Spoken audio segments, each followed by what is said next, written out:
What's going on, guys? It's Ed here from Geek, and we're back with another agency roundtable or Google Ads agency roundtable.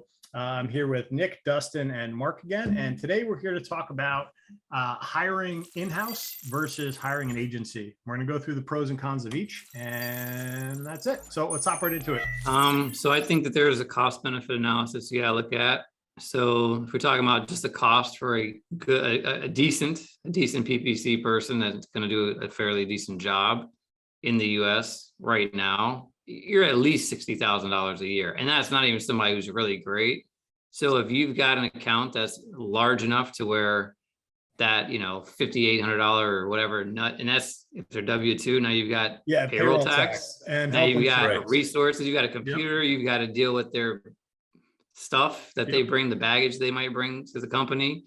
So there's that. But if you got a big enough account, a big enough need, right, and they're going to spend a full-time worker on that account, it might make sense. But I usually find that that's companies that are doing several $1 million a year, right? Like, and I don't just mean that in revenue only, but also like they're spending a lot in ads in maybe multiple channels. Maybe not just Google, maybe it's Google, Facebook, Bing, TikTok nowadays, whatever.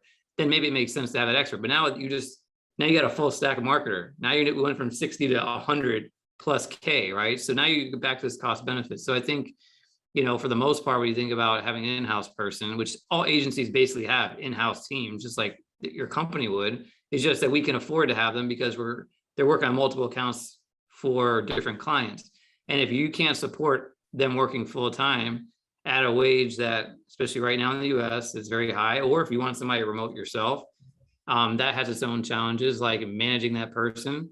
Plus, as a company, if you don't have training on knowing if they're doing a good job, I've seen plenty of in-house marketing people blow smoke up their bosses' wazoo because they can talk a good game, but when you look at the results, they're not there, or they can justify not having results and blame this or that. With an agency, I think it's a little bit different because, like Mark said, you have more industry knowledge. You're not just looking at one account. You're not just focused like this with blinders. You see things that are going on. You talk to probably other people in the industry. So I'll stop there. But I mean, there's a lot of reasons why I feel like a fractional Google Ads person for your team or whatnot is a smart move, because you can't afford to hire like me directly, like full time to work there, because you're going to spend a lot of money.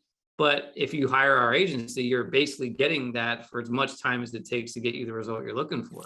So I feel like it's a good trade-off, right? You don't pay for a really good person full time or a team full time. You just pay for the time that you really need for them to work at that account, which is typically a lot cheaper, and you still get a good result. That's how I see it. Yep.